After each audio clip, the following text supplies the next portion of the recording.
Another moral majority founder was Jerry Falwell, a televangelist who became a firm supporter of George W. Bush's faith-based initiative.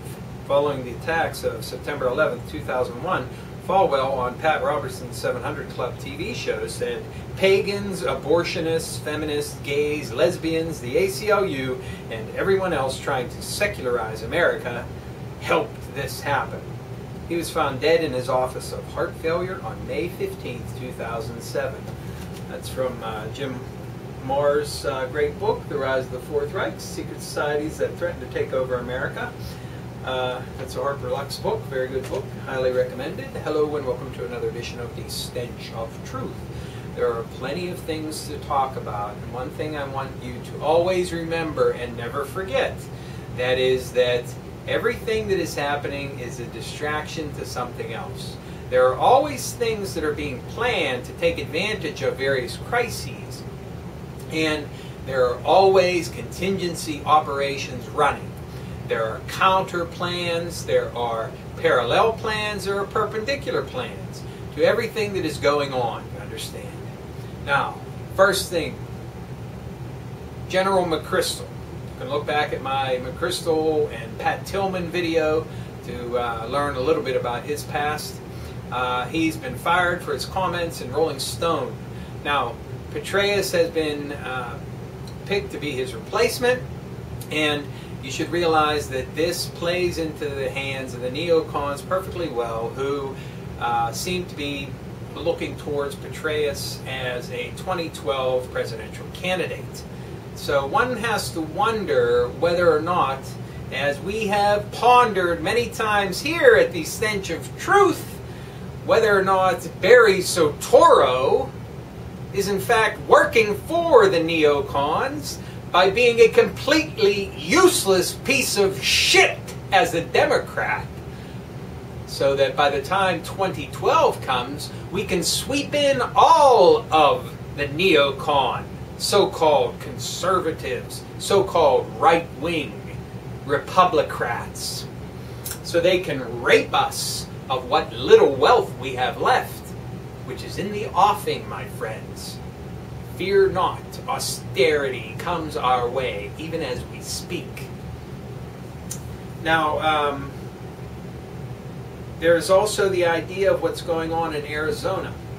And I'm sure a lot of you have seen the video of Senator Kyle from Arizona, who was talking with some constituents, and he specifically said he had a private conversation with President Barry fucking Soetoro, in which he expressed his concern about securing the border. Because now, what are we doing? Are we telling American citizens that they can't go into American fucking territory and just going to let it be overrun by illegals and criminals and gangs? Yeah, that's a real fucking smart scenario right there. So, in this private meeting, Soetoro/Obama said absolutely no border security until there's comprehensive immigration reform. And everybody knows that comprehensive immigration reform is a fucking code word for amnesty for all the illegals here, and let anybody who wants to fucking come in. We don't even care who the fuck you are or what you plan to contribute to our fucking society. That's their idea of comprehensive immigration reform. And I'll tell you something else. If they got that, there would still be no securing the border, because it's on the globalist agenda. No fucking borders. Everybody moves where the jobs are, because the corporations run every fucking thing. Now, I've heard that the Arizona militia is active in trying to suppress some of this criminal activity down there in Arizona, and I applaud that. I would think with the federal abdication of their fucking duty to secure the borders of this country, that the state, that is Arizona, and its governor would call out the National Guard, because they are her forces And she can certainly use them in an emergency situation like this to restore order. And I would hope that she would do so. And in lieu of that, I hope more militias and more people who are determined to protect the sovereignty not only of the United States, but also of the individual states that comprise it, will all move into that area and let all of these criminals and gangs know that we are not going to sit idly by like a bunch of bawling little fucking babies and let you run roughshod all over us just because it happens to fit in with your fucking globalist plans and with the criminal element coming out of Mexico. And just because we have weak-kneed, asshole motherfuckers who run things in Washington, D.C. does not mean that we're all going to sit by mewling and crying about something that we can get up and take a stand against. And I applaud all those people that will do that. Also, one final note when it comes to the economy, I'm seeing that the Republicrats, otherwise known as the party of the corporations, big business, and banks, that's opposed to the Democrats, which is the party of banks, big business, and corporations, is filibustering an attempt to extend unemployment benefits because they claim that they want to have budget offsets to pay for this. And of course they're filibustering this because it's such a big deal to them.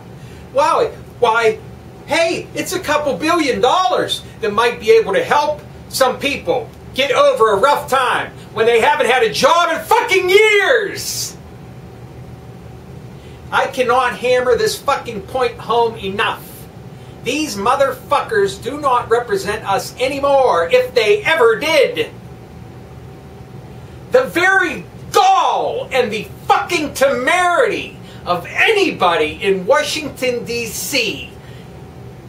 filibustering against money to help people and families in this country whenever they have given away nearly $1 trillion to fucking banks who all they did with it was fucking gamble it away in fucking speculation and derivatives.